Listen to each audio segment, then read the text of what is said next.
बिस्मिल्लाहिर्रहमानिर्रहीम बिस्मिल्लाहिर्रहमानिर्रहीम। This is the extension of the videos of screening of central nervous system. और आज उसका एक सबसे इम्पॉर्टेंट पार्ट है जो कि बड़ा ही कॉमन कमांड मिलती है जिसको एग्जामिन करने की शॉर्ट केसेस के अंदर। तो वेरी हाई चांस है कि मोटर सिस्टम एग्जामिनेशन जो है तकरीबन हर कैंडिडेट को मिलता है एग्जामिन करने के लिए। तो उम्मीद है आप अपने स्टडी पार्टनर के साथ होंगे, कॉपी पेंसिल आपके पास होगी, हर स्टेप को आप लिखेंगे, जो करना है जिसको हमने ऑब्जर्व करना है या मेथड करना है वो रेड के अंदर लिखेंगे, और जो उनके एंड रिजल्ट है जो हमें रिजल्ट मिलेगा वो आप ग्रीन के अंदर लिखेंगे। ये वो ग्रीन कलर है जो हमने एग्जामिनर को बताना होता है। फिर आगे भी अगर इसमें कोई फाइंडिंग होगी तो हम बाज़ का ब्लू के साथ लिखेंगे जो कि इसकी नेक्स्ट फाइंडिंग होगी। ठीक है, तो ये एंड रिजल्ट है और ये हमारे परफॉर्मेंस के पॉइंट है जो हम रेड साइड। तो आप इसको साथ के साथ हर पॉइंट को लिखते जाएं। ठीक है, तो हमारे पास जब भी मोटर सिस्टम की कमांड मिलेगी तो keep it in your mind कि आपने इसको इतना प्रैक्टिस करना है कि आप ये 2 मिनट के अंदर कर लें। मोटर सिस्टम 2 मिनट में और एक्सटेंशन बाकी 3 मिनट में कर लेंगे। Now come to the point कि अब हमें कमांड क्या मिल सकती है। First thing in motor system screening what can be the commands from the examiner. Most common command examine the motor system of this patient and proceed accordingly, या examine the motor system of lower limb, examine the motor system of upper limb and proceed accordingly. कुछ different command मिल सकती हैं कि सिर्फ कहते हैं examine the lower limbs, तो उसमें आपने डिसाइड करना है कि लोअर लिम्ब के न्यूरो के हिसाब से पूछना चाह रहे हैं, जनरल फिजिकल के हिसाब से पूछना चाह रहे हैं, या एज अ होल स्क्रीन करना है। तो वो आपको जब आप इंस्पेक्ट करेंगे तो आपको अंदाजा हो जाएगा। तो एक तो ये कमांड मिल सकती है। दूसरी एक टिपिकल कमांड ये मिल सकती है ऑब्जर्व द पेशेंट। ठीक है, observe the patient and proceed accordingly. इसमें अब नॉर्मल मूवमेंट का केस हो सकता है, मिसाल के तौर पर पेशेंट को ट्रेमर्स हैं, या पेशेंट को कोरियोएथिटोसिस की मूवमेंट है, या पेशेंट को ब्लिस्मस हेमी ब्लिस्मस है, तो उसमें ऑब्जर्व करना होगा। और उसके बाद सबसे पहला सिस्टम जो है इस कमांड के अंदर वो मोटर सिस्टम की स्क्रीनिंग है, यानी कि है वो अब नॉर्मल मूवमेंट का शॉर्ट केस। उसमें आपको कमांड मिलेगी observe the patient and proceed accordingly. आप जब ऑब्जर्व करेंगे तो आपको कोई एक एबनॉर्मल मूवमेंट मिलेगी, फिर आपने सबसे पहले उसमें मोटर सिस्टम ही स्क्रीन करना है, और फिर उसके बाद ट्रेमर्स की अलहदा से अप्रोच है, और कोरिया की या कोरियोएथिटोसिस की अलहदा से, या ब्लिस्मस हेमी ब्लिस्मस की अलहदा से। तो ये हम एबनॉर्मल मूवमेंट का केस अलहदा करेंगे, लेकिन ये याद रखें यहाँ पर कि इसमें मोटर सिस्टम पहले स्क्रीन करना पड़ेगा।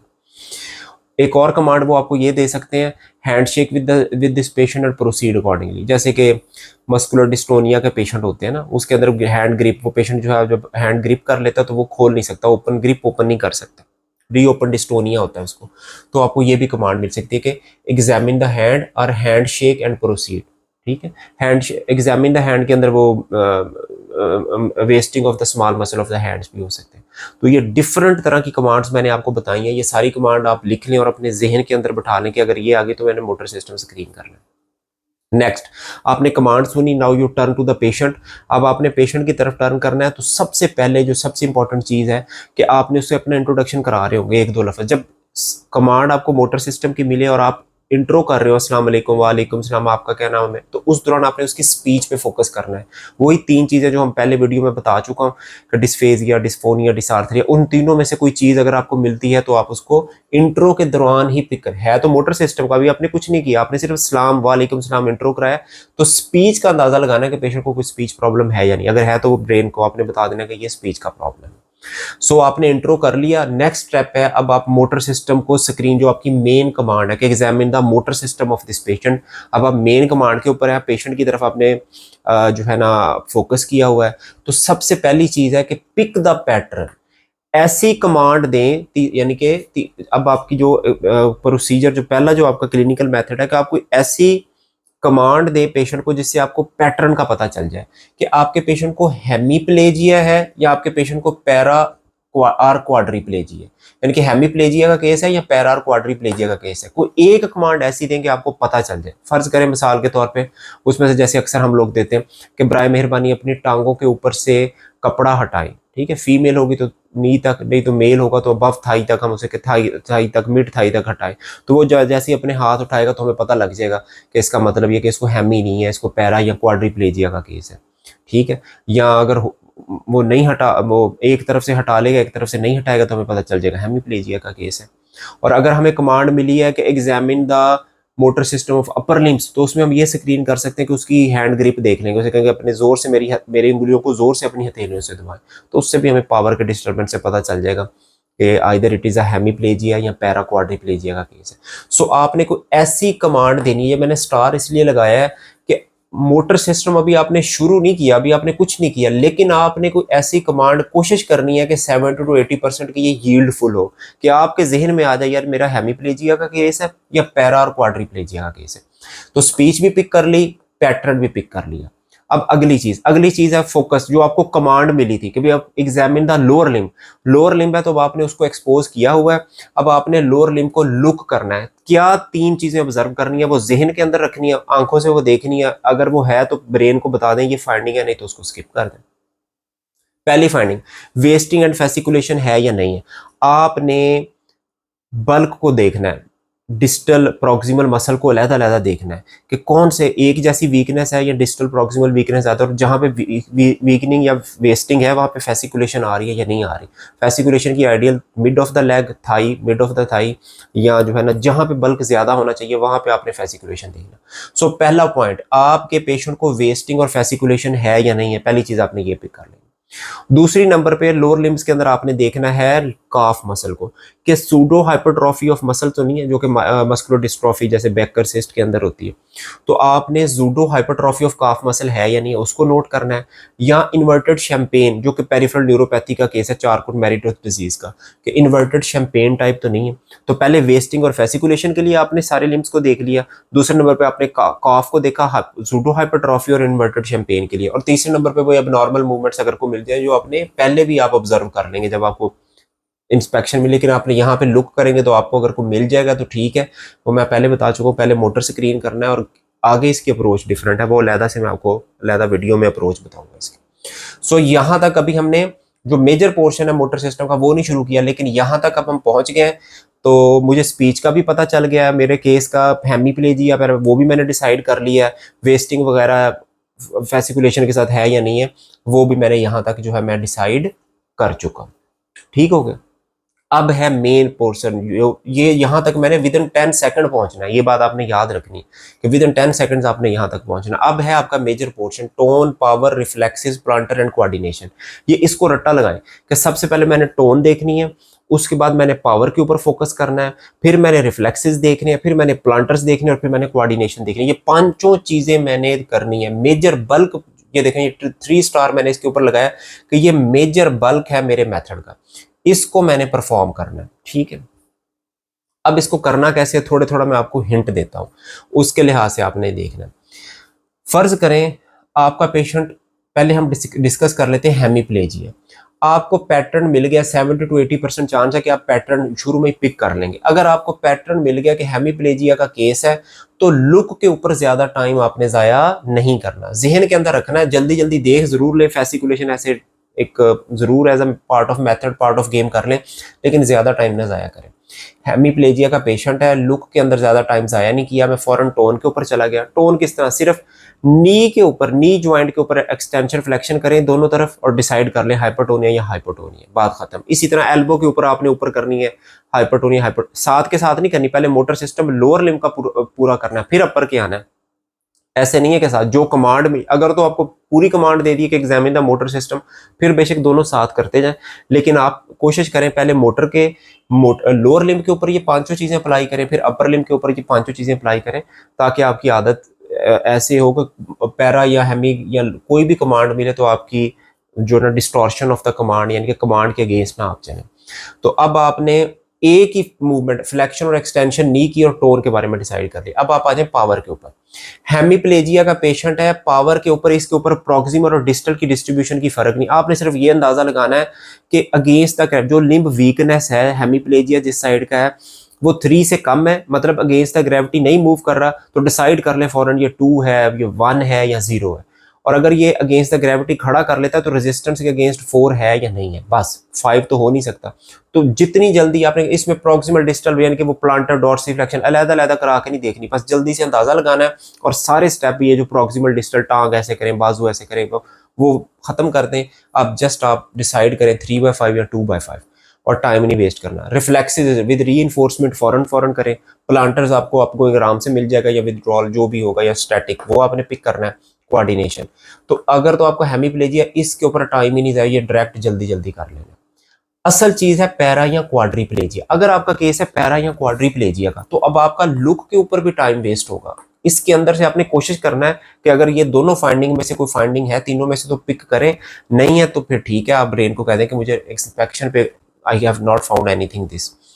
अब आप फौरन जाएं टोन के ऊपर। टोन के ऊपर वही आप टोन कर लेंगे। पावर कैसे करनी है, पैरा और क्वाड्रीप्लेजिया के ऊपर पावर के ऊपर टाइम लगाना है आपने। पैरा और क्वाड्रीप्लेजिया के अंदर पावर के ऊपर टाइम लगाना है। किस तरह टाइम लगाना है, सबसे पहले डिसाइड करना है कि होल लिम्ब वीकनेस है वो कैसे डिसाइड होगा। आप उसको कहें कि अपनी टांग को ऊपर उठाएं और कट्ठी करें, मतलब आप सबसे पहले उसके डिस्टल मसल को आपने मूव करवाया, कभी वो ऊपर उठाए, उसके बाद आपने कहा कि टांग कट्ठी करे और पेट के साथ लगाए। तो उससे आपको जरा अंदाजा हो जाएगा कि होल लिम्ब वीकनेस है या सिर्फ डिस्टल वीकनेस है या प्रॉक्सिमल वीकनेस। अगर तो अंदाजा हो जाए वेल एंड गुड। और कमांड देनी है दोनों टांगों को ऊपर उठाएं, कट्ठी करें और पेट के साथ लगाएं। तो इस पे कोशिश करें जरा, वो पेशेंट टाइम ना जाया करे। आप इसको बार बार रिहर्सल करेंगे ना तो फिर आपको पता चलेगा पेशेंट से टाइम कैसे बचाना है। अगर अंदाजा हो जाए वेल एंड गुड, ना हो पावर का अंदाजा ना हो तो अगर तो उसमें तो ये कि पेशेंट का अगर होल लिम्ब वीकनेस है, जैसे अपर मोटर न्यूरॉन टाइप पैराप्लेजिया, उसकी पावर ही 1 है या 2 है, तो वो कहेगा मैं तो उठा ही नहीं सकता। तो इसके अंदर आपने कुछ भी, आप सिर्फ डिस्टल मसल को जल्दी से देखें, वो पाँव को भी हल्का फुल्का मूव करेगा, बाकी कोई मूवमेंट नहीं होगी। तो बस proximal distal muscle power is 2/5 और 1/5 और 0/5, वो आप डिसाइड कर लेंगे।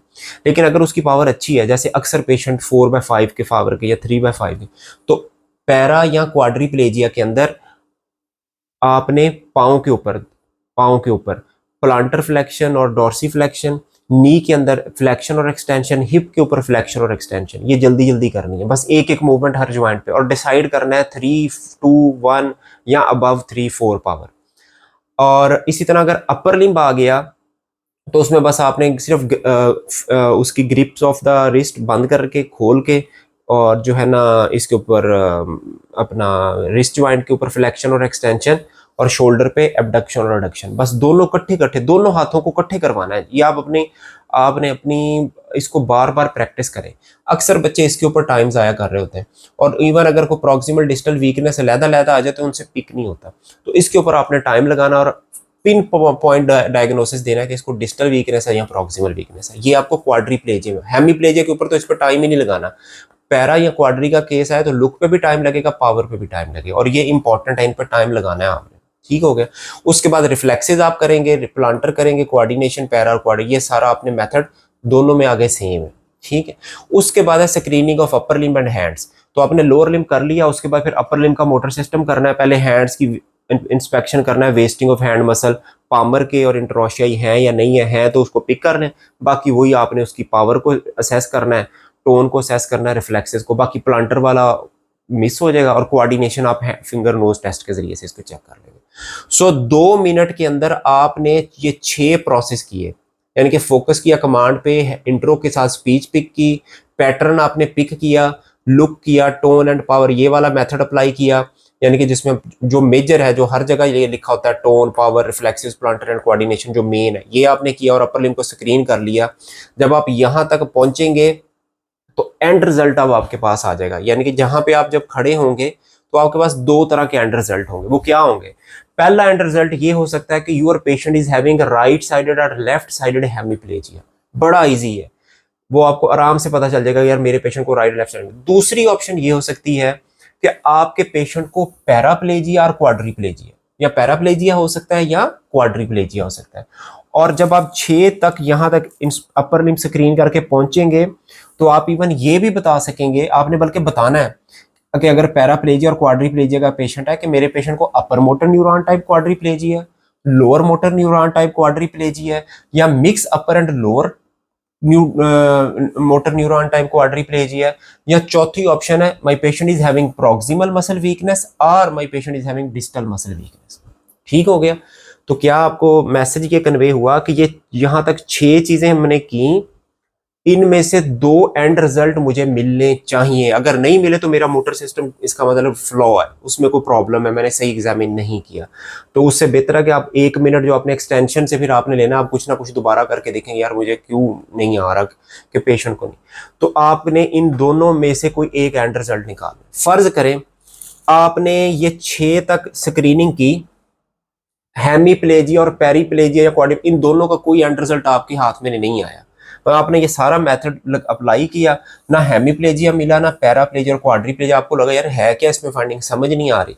अब आपने आगे नहीं जाना, अब आपने क्या करना है, वो है मैसेज इधर, इफ अबव नॉट फ्रूटफुल, यानी कि ये आपने मोटर सिस्टम अपर और लोअर लिम्ब का देख लिया, दो में से एक एंड रिजल्ट आपको नहीं मिला, आप खड़े हैं कि यार पेशेंट को है क्या, आपने पेशेंट को फौरन पूछना है क्या आप चल सकते हैं, वो कहेगा हाँ मैं चल सकता हूं, अगर वो चल सकते हैं आप पूछेगा मुझे चल के दिखाएं, अगर आप वो कहेगा नहीं मैं चल नहीं सकता, पूछे क्या मदद के साथ चल सकते हैं, वो कहेगा हाँ मैं मदद के साथ चल सकता हूं, उसे कहें मैं आपकी मदद करता हूं मुझे चल के दिखाएं।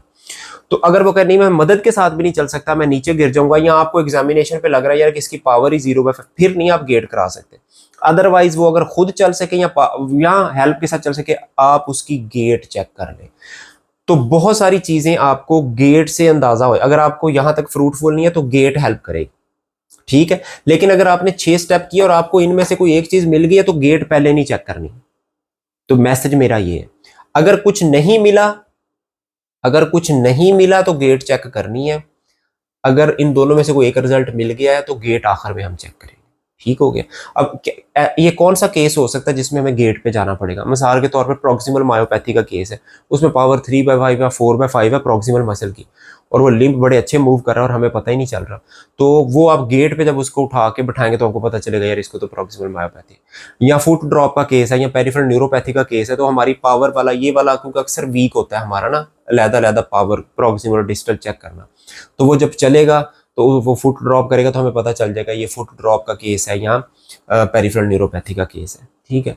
इसी तरह अगर पेशेंट की 4/5 पावर है, स्ट्रोक का पेशेंट और हमसे मिस हो गया, हमें लगा नहीं यार दोनों साइड पे पावर तो एक जैसी है, प्लांटर भी पुराना स्ट्रोक है, पिक ही नहीं हो रहा, तो वो जब चलेगा तो उसकी हेमीप्लेजिक गेट सामने आ जाएगी, वो पिक हो जाएगा। इसी तरह और भी बहुत सारी चीजें जो गेट आपको हेल्प आउट कर देगी, ठीक है। तो फिर आपने गेट पे चले जाना। सो अब हमने ये 6 स्टेप किए, फर्ज करें, और हमारा रिजल्ट आ गया hemiplegia, my patient is having right sided left sided hemiplegia, कोई एक चीज मुझे मिल गई। अब नेक्स्ट स्टेप मैंने क्या करना है, मोटर सिस्टम मैंने किया, तो यानी कि ये 2 मिनट मैंने लगाए, हेमीप्लेजिया मैंने निकाल लिया, तो 2 मिनट के अंदर हेमीप्लेजिया निकाल लिया, तो इसका मतलब मेरा मेथड ठीक जा रहा है।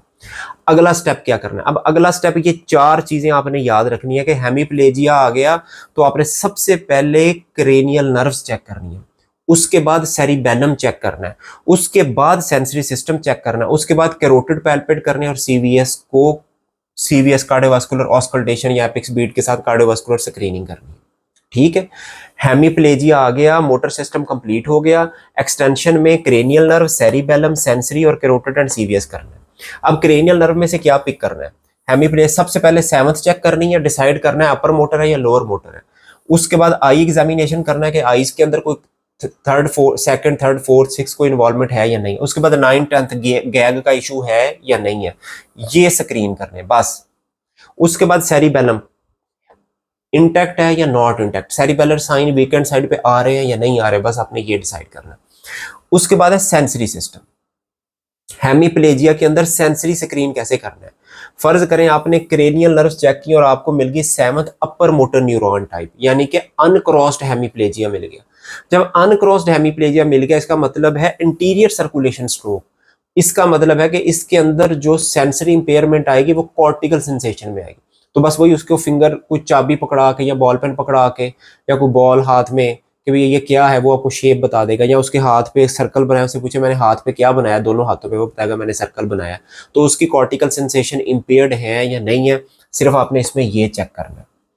अगर है वो पोस्टीरियर सर्कुलेशन स्ट्रोक, मतलब उसमें 9 और 10th क्रेनियल नर्व का प्रॉब्लम आ रहा है, या उसके अंदर आई साइंस आ रहे हैं कोई, या 7th up lower motor neuron type है, या उसकी जो है सेरिबेलर साइंस आ रहे हैं, तो इसका मतलब उसको पोस्टीरियर सर्कुलेशन स्ट्रोक है। तो इसके अंदर आपने फेस के ऊपर पिन प्रिक चेक करनी है और कंट्रालेटरल साइड की पिन प्रिक चेक करनी है। ये दोनों जो है ना इस तरह आपको मिलेगा कि इसको हम कहते हैं dissociative anaesthesia of the face with contralateral pin prick का लॉस होना।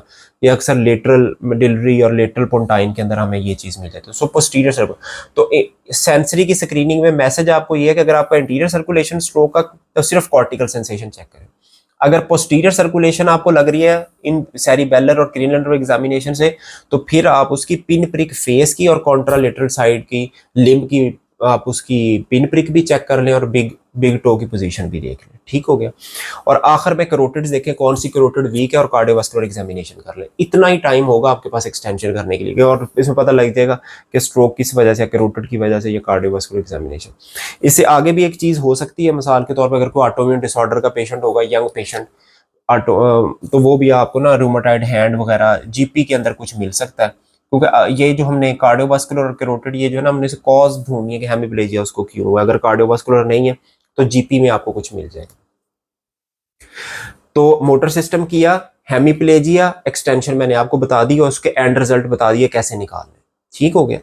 अब दूसरी ऑप्शन, आपने ये 6 चीजें अप्लाई की और आपका पेशेंट है पैरा और क्वाड्रिप्लेजिया का, और आपने फौरन डिसाइड किया इन 6 के ऊपर कि my patient is having upper motor, lower motor, mix upper and lower motor, या प्रीडोमिनेंट प्रॉक्सिमल वीकनेस है या डिस्टल वीकनेस है। ये आपको अगर फर्ज करें गेट के ऊपर भी ये हेल्प आउट जैसे मैंने बताया हो सकती है। तो आपने एक पैटर्न पिक कर लिया। अब पैरा और क्वाड्री के अंदर एक्सटेंशन क्या होगी? सबसे पहले आपने सेंसरी चेक करना है, इसमें क्रेनियल नर्व पे टाइम नहीं जाया करना। सबसे पहले आपने सेंसरी चेक करना है, उसके बाद आपने सेरिबेलम चेक करना है, उसके बाद आपने क्रेनियल नर्व करनी है, सबसे सेकंड लास्ट पे क्रेनियल नर्व करनी है। जब आप क्रेनियल नर्व स्क्रीन कर लेंगे तो फौरन पेशेंट को बिठा के स्पाइन की टेंडरनेस और गिब्बस के लिए देखना है, सर्वाइकल से लेकर नीचे तक। उसके या स्पाइन को एबनॉर्मेलिटी है तो वो आपने देख, उसके बाद आपने उसको चला के देखना। तो ये है कि यानी कि ये एक्सटेंशन है इसकी कि आपने पहले सेंसरी देखना है, फिर सेरिबेलम, फिर क्रेनियल नर्व, फिर स्पाइन एंड गेट। ये कार्डियम जो चीजें मैं जैसे जैसे बता रहा हूँ रेड में, वो आपने ऐसे ही लिखनी। अब आप आ जाए कि sensory in case of para and quadriplegia कैसे करना है। पैराप्लेजिया या क्वाड्रिप्लेजिया का केस है तो सबसे पहले आपने पिन प्रिक टेस्ट करना है फुट से। आपने उसको फुट के ऊपर देखना है कि उसका पिन प्रिक का लेवल आ रहा है, सेंसरी लेवल के, मिसाल के तौर पर दोनों लिम्ब के ऊपर L5 या जो है ना C4 या C5 या जो T10 कोई लेवल आ रहा है, या patient is having pin prick impaired in glove and stocking distribution. ठीक है, ये लेवल आएगा तो स्पाइन के लेवल पे प्रॉब्लम होगा, ग्लव एंड स्टॉकिंग तो पेरिफेरल न्यूरोपैथी की। तो आपने इन दो में से कोई एक पैटर्न पिक करना है। ठीक हो गया। उसके बाद दूसरा एंड रिजल्ट आपने देखना है बिग टो की पोजीशन। ठीक है, सिर्फ बिग टो यानी कि डोर्सल कॉलम जो है वो इम्पेयर्ड है या इंटैक्ट है, तो बिग टो की पोजीशन से आपने अंदाजा लगा लेना।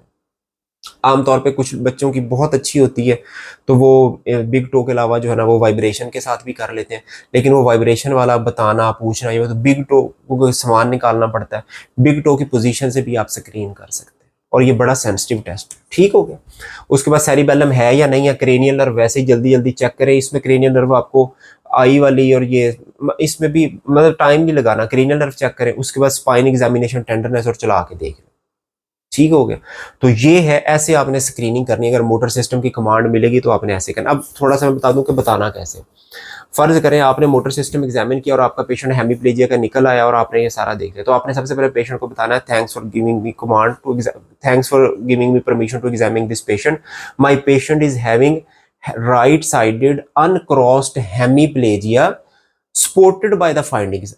अब आपने वो फाइंडिंग बता देनी है। अब यूजली आपका जो है ना स्पीच अगर आपको जो लगेगी my patient is having dysphasic speech and pick the pattern के अंदर वो आपका पैटर्न पिक हो गया, लुक में आपको कुछ नहीं मिलेगा। अब आपने बताया राइट साइडेड अनक्रॉस्ड हेमिप्लेजिया। ठीक है, तो उसमें आपको टोन क्या होगा, हाइपरटोनिया, स्पास्टिसिटी होगी, पावर उसकी 3/5 होगी, रिफ्लेक्सेस ब्रिस्क होंगे, प्लांटर अपगोइंग होगा, कोऑर्डिनेशन इंपेयर्ड है तो ठीक है, अगर आपको नहीं पता चल रहा तो आप उसको ओमिट कर दें। ठीक है, same finding are in the upper limb. ठीक हो गया। On extending cranial nerve examination my patient is having right sided uncrossed upper motor neuron type 7th cranial nerve palsy with intact cerebellar sign and there are cortical sensation है तो बता दें, यार no cortical sensation, carotids are bilaterally palpable, cardiovascular system screening में कोई मरमर है तो वो बता दें, जीपी के अंदर अगर आपको कोई रूमेटॉइड हैंड कोई और चीज मिल रही है तो वो आपने बता देना। ठीक है, तो अब आपने कैरोटिड जब पालपेट करेंगे तो अपने एफिप वगैरह वाली चीजें कोशिश करनी है वो पिक करें। ठीक है, तो ये है आपको बताने का तरीका। मैसेज में जो बताने में आपको देना चाह रहा हूं कि जब बताने लगे तो पहले आपने ये नहीं बताना टोन, ये पावर, ये इंस्पेक्शन, ये नहीं करना, बोरिंग नहीं ओपनिंग करनी। ओपनिंग आपने ये करनी है on examining the motor system my patient is having right sided uncrossed या crossed hemiplegia favoured with the findings, फिर फाइंडिंग बतानी शुरू करनी है, यानी कि अपने एंड रिजल्ट को सामने रखते हुए फिर आपने बताना है। उससे एग्जामिनर भी आपके साथ चलेगा, आपको बताते हुए लेस चांस है कि आप रिफ्लेक्सेस को और प्लांटर्स को ऊपर नीचे बताएं, आप फिर एक सिमेट्री में बताएंगे तो आपकी गलती का चांस कम है। इसी तरह अगर पैराप्लेजिया या क्वाड्रीप्लेजिया का पेशेंट है तो इसको आपने ऐसे बताना है, माई patient is having on examining the motor system of this patient, my patient is having quadriplegia, which is upper motor neuron type or lower motor neuron type, are having mixed feature, favored by the findings। अब आप उन्हें उसको favour bye the findings आपने बताना है कि on inspection wasting और fasciculation के बारे में बता देना है, और टोन कैसी है, पावर कैसी है, रिफ्लेक्सेस, प्लांटर कोऑर्डिनेशन कैसी, यानी कि अब आपके सामने है कि lower motor neuron type quadriplegia अगर आपने बताना है तो आपके लिए बड़ा इजी हो जाएगा। आप बताएंगे कि लुक के अंदर my patient is having wasting and fasciculation, और tone is decrease, power is 2/5, areflexia या hyporeflexia, plantars are bilaterally downgoing or withdrawal. बस तो उसमें आप यानी कि आप फाइंडिंग एंड रिजल्ट आपके सामने होगा तो फिर आपको बताना आसान है। तो ये है स्क्रीनिंग। इसी तरह आपने लिखना है मोटर सिस्टम को, ये बड़ा इंपॉर्टेंट है। तकरीबन हर स्टूडेंट को मोटर सिस्टम एग्जामिनेशन करना पड़ता है, ये सीएनएस का सबसे कॉमन केस है, तो इसके ऊपर फोकस करें, इसको लिखें। रेड को ये मेथड है जो आपने अप्लाई करना है, ग्रीन है जो फाइंडिंग आपने पिक करनी है। बताने का तरीका मैंने आपको बता दिया कि एंड रिजल्ट को पहले बता के फिर अपनी फाइंडिंग बताएं ताकि कोई गलती होने का चांस ना हो। इससे अगली वीडियो आपने जरूर देखनी, और मैंने गेट का भी बता दिया कि गेट पहले कब करानी है, कि जब ये आपको कुछ ना मिल रहा हो तो गेट करानी है आपने। अब इससे अगली वीडियो जरूर देखनी है। उससे आगे मैंने आपको ये बताना है कि ये अपर मोटर लो इनकी डिफरेंशियल्स कैसे बतानी है पेशेंट की ना, तो सेंसरी लेवल के साथ और ये इन फाइंडिंग के साथ मिला के डिफरेंशियल्स कैसे बोलने और क्या क्या डिजीजेस हो सकती हैं। तो अगली वीडियो आपने वो देखनी। उम्मीद है आप इसको अच्छी तरह रिकॉल करेंगे, अपने अभी बैठ के लिखेंगे और अपने स्टडी पार्टनर के साथ बोल के याद करेंगे। Thank you.